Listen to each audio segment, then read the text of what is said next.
안녕하세요. 법률사무소 소유 신광규 변호사입니다. 이번에는 사기 사건의 통장을 대여해준 경우, 구체적으로는 계좌를 빌려주거나 아니면은 뭐 통장을 빌려준 경우죠. 이럴 때 이제 같이 범죄 적용법자가 전자금융거래법 위반으로 같이 똑같이 이제 피해자로 생각하더라도 처벌되는 경우가 존재합니다. 그냥 법에서 허용되지 않는 불법으로 그것도 형사적으로 이렇게 딱 정해진 행동인데 이거를 위반했으니까 뭔가 그 사실관계를 보다 보면은 좀 마찬가지로 피해자인 것 같아도 대출해주겠다 이러면서 이게 오거든요. 근데 그거를 그것도 대출받겠다는 이런 어떤 대가적인 부분이 있을 수 있는 거니까 그냥 허용되지 않은 행위인 겁니다. 이거는 그냥 하시면 안 되는 거예요. 통장 빌려주고 그러는 거. 근데 이렇게 하신 경우에 이제 간혹 가다가 무죄가 나오는 경우도 있고, 그리고 유죄라 하더라도 기소유예로 이렇게 빠지는 경우가 있으니까 그 경우에 대해서 먼저 말씀드리고, 사실 이 사례는 제 지인 상담 사례 때문에 한번 올려보면 좋겠다 해가지고서는 올리게 되는 건데요. 그 부분은 이제 2, 3편에서 형사적인 부분, 제 지인 상담 사례의 경우에는 제가 무죄를 받을 수 있겠더라고요. 그래서 그 형사적인 부분하고 뒤에 가서는 이제 민사적으로 했을 경우에 어떻게 대처하는지에 대해서 조금 썰풀라고 이 영상을 찍게 됐는데, 일단 대중적인 것부터 소개해 드리려고 합니다. 이게 결국에는 자신의 체크카드나 뭐 이런 통장 이런 것이 그 범죄에 사용될 줄 전혀 모르고 하는 것 같은 경우를 하더라도 어차피 처벌받습니다. 이게 왜 그러냐면은 이제 해당 법조문에서 범죄에 이용된 목적으로 되는 걸 알면서 한 경우, 요 경우 3호에서 처벌하고 2호에서는 범죄에 사용될 목적 뭐 이런 거랑 상관없이 그거를 알지 못한다 하더라도 대가를 받고서는 한 대여 행위에 대해서는 또 처벌하는 것이 있거든요. 그렇기 때문에 이게 그렇게 마찬가지로 처벌받게 됩니다. 좀 적용법조가 다르긴 하지만은 좀 덧붙여 말씀드리자면은 이 사회 분위기 전반에 걸쳐서 보이스피싱 같은 거 굉장히 많지 않습니까? 그렇기 때문에 이런 거를 완전히 몰랐다 이런 항변이 잘 먹혀 들어가지가 않습니다. 현금 수거책 고액 알바에 이끌려서 유인돼 가지고서는 사기 방조범 같은 거 죄책질 때 보통 한 1년 정도 실형이 떨어지거나 운이 좋으면은 집행유예 받게 되는데, 그런 부분이 있습니다. 이제 20살 갓 초반 이제 사회초년생이 아니고서는 이게 다 인지한다고 보게 됩니다. 사회초년생이라 하더라도 어차피 방조범으로 처벌받게 되는 경우가 상당히 많고요. 전자금융거래법 위반으로 할 경우에 운이 좋으면은 무죄가 나올 수도 있고, 사실관계에 따라서, 그리고 유죄라고 하더라도 기소유예 처벌을 받게 된 경우가 있으며, 민사소송에서는 그렇다고 하더라도 좀 책임이 질 여지가 없지는 않습니다. 그러니까 이 부분에 대해서 전반적으로 할 텐데요. 일단 대중적인 것부터 한번 살펴보겠습니다. 먼저 조문부터 봐보자면은 전자금융거래법 6조 3항 여기에 누구든지 접근 매체 사용 등 하면서 다음 각호를 하면 안 된다. 그러면서 1호에서 양도 양수, 2호에서는 대가 수수 약속하면서 대가 받거나 약속하면서 접근 매체를 대여 받거나 그런 행위, 그리고 3호에서는 범죄 이용 목적으로 또는 이용될 거 이거 인지하고 있으면서도 대여 같은 거 하는 행위, 아까 전에 말씀드렸던 내용이죠. 범죄 이용된 목적 아니더라도 대가 받거나 받기로 약속한 경우에 대해서는 그 자체만으로 처벌 규정이 있는 거예요. 여기서 뭐 양도 양수 이런 것들도 다 있는데요. 저희 집중적으로 할 거는 가장 많이 일어나기도 하고 그런 대여 행위에 대해서 그 대가를 요구, 약속한다는 점과 관련해서 콕 집어서 이번 편에서 얘기를 해볼까 합니다. 곧바로 또 이제 무죄 받은 케이스부터 먼저 보시면은 2020도 16468 이 사건에서 보면은 이게 구성요건 요소라 그러거든요. 아까 전에 그 알면서 약속하면서 대가를 약속하면서 막 이런 얘기가 나왔었죠. 대가 주는 거 받는 거 약속하면서 여기에 대한 부분을 인지를 해야 된다는 겁니다. 1번 판시에서 인식해야 된다는 얘기고, 그래서 무죄 받은 케이스에서는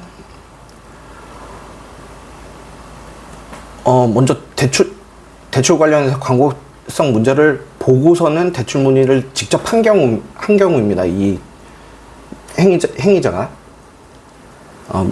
유죄인 경우에는 좀 달라요. 상대방이 전화를 왔는데 원래 그 전부터 좀 대출 불가능한 상태인 걸 인지하고 있었고 뭐 그런 사정까지도 다 밝혀진 겁니다.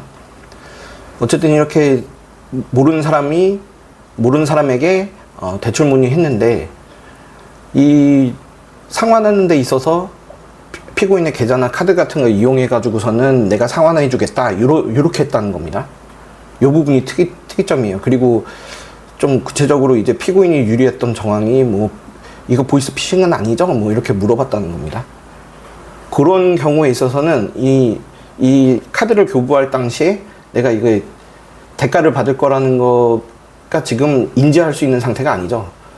내가 원리금 대신 상환해 줄 테니까 카드를 넘겨라 이런 거였기 때문에 이 유죄가 된 케이스랑 이렇게 비교해 보시면은 대출하려고 하는 의도가 이게 있었기 때문에, 대출 받으려고 하는 의도가 있었기 때문에 거의 비슷한 거 아닌가, 대가를 받으려고 하는 인식이 있는 거 아닌가, 이렇게 의구심이 들 수는 있습니다. 근데 여기 적금만체 대여에 대응한다는 이 표현이 아까 1번 판시 위에서 문구에서 이게 쉽게 좀 정확한 표현인지 모르겠습니다만 쉽게 보자면은 반대적 대가로서의 성격을 지닌다 이렇게 이해하시면 아마 좀 쉬울 겁니다. 그러니까 주로 대출을 가능케 하는 무슨 포인트를 준다든지 아니면은 대놓고 통장을 사용하라고 넘겨주는 이런 케이스에서 이런 대여행위에 해당되는 것이 있으니까요. 그러니까 아까도 말씀드렸듯이 위 판시에서는 자기가 대신 상환해 주려고서는 적금 매체를 가져가겠다라는 말 때문에 이게 대가적인 의미가 안 드는 케이스죠. 그래서 원래 좀 마찬가지로 약간 좀 속는 피해자인 느낌이 있습니다. 이 여러 가지 사실관계들을 보다 보면은, 사례들도 보다 보면은 마찬가지로 좀 피해자 아닌가 이렇게 생각드는데, 이런 경우에는 무죄가 되고 이제 유죄인 케이스를 한번 보겠습니다. 그 다음 유죄 케이스로 2017도 16946 요거 보시면은 이 케이스 경우에는 1번 판시는 똑같은 내용이니까 인식이 있었어야 된다, 대가적으로 준다는 인식이 있었어야 된다라는 판시인데요. 근데 여기서는 사실관계가 아까 말씀드렸듯이 여러 군데 대출 상담 받았는데 어렵다는 답변을 인지하고 있는 게 이게 수사과정상에서 밝혀진 거죠. 그리고 이게 되게 다릅니다. 일단 뭐 체크카드를 내가 가지고 가면은 가짜로라도 거래 실적을 만들어서 뭐 한도를 높이면서 대출받을 기회가 부여된다, 이런 설명을 들은 다음에 준 거거든요. 이건 대가적인 느낌이 굉장히 강하죠.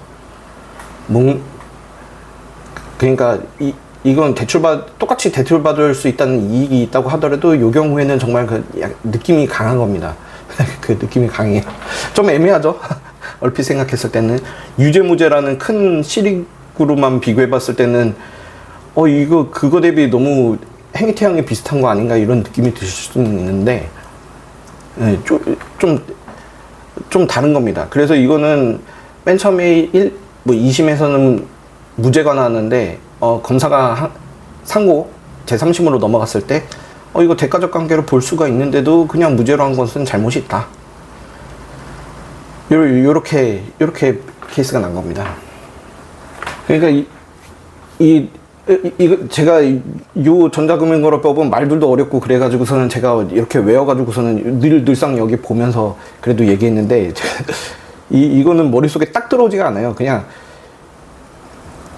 좀 애매하지 않습니까? 제가 느끼기에는 되게 애매한데, 그래도 이게 결국에는 무죄가 되지 않는다고 하더라도 이런 식으로 변소를 하면은 수사기관에서 기소유예를 때리는 경우가 있습니다. 그러니까 무죄가 나오기도 하고 운 좋으면, 아니면은 기소유예로 좀 빠져나갈 수도 있는 부분이 있는 거니까, 이거는 변호사 조력 받으셔가지고서는 말을 좀 이렇게 잘 만들어내고 수사 과정상에서 다른 어떤 기소유예가 되기 위한 각종 요건들이 있거든요. 그 부분을 많이 어필을 해보시면은 되게 억울하다. 변호사를 이거 만약에 한다고 하더라도 벌금 몇백만 원 좀 나오고 많은 실형까지는 잘 안 나오는 사건인데도 변호사를 굳이 사가지고 변호사 비용이 더 드니까요. 이렇게 하는 것 자체가 조금 억울하다고 보는 여건 수사기관에 그게 있습니다. 약간 논리적이진 않은데 그런 부분이 있으니까 변호사 조력받으면 조금 이득이 되시는 부분이 있을 겁니다. 근데 이게 이런 사건들이 보면은 중간에 결국에 계좌 지급 정지가 이루어집니다. 그 보이스피싱 같은 거 연루된 경우에는 특히. 이 묶인 와중에 또 이제 진짜 그 사기 사건의 피해자인 분들은 이 통장 대여자에 대해서도 그 민사소송이 들어오거든요. 이럴 때도 이 처분이 영향을 끼친다고 봐야 됩니다.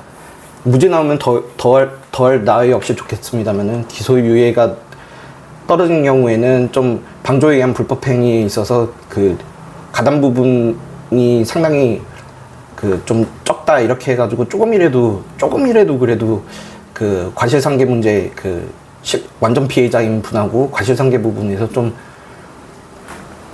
조금 이렇게 참작될 여지가 없지 않다고 봐야 되니까요. 요 변론부터 잘 하셔야 되는데, 하여튼 요 두 가지 판시가 전자금융거래법에서 가장 대중적으로 가장 많이 쓰이는 판시입니다. 이게 변호사들이 일할 때. 그래서 요거는 일단 여기까지 소개를 안 할 수 없어서 일단 했고요. 그 다음 영상부터는 이제 제 지인이 당면했던 문제, 요거는 정말 무죄가 나온다고 저는 확신하는 부분이 있어가지고 안 했던 건데, 대여행위 중에라고 보이는, 얼핏 대여행위로 보이지만 실제로는 여기서 처벌하고자 하는 대여행위가 아닌 케이스에 대해서 이제 다음 편에서는 형사사건적인 측면에서 얘기하고, 그 다음에 상대방이 민사소송도 할 수 있는 상황이니까 거기에 대해서 또 썰 푸는 거는 3편으로 해가지고서는 또 뒤에 두 가지 나눠가지고서 하겠습니다.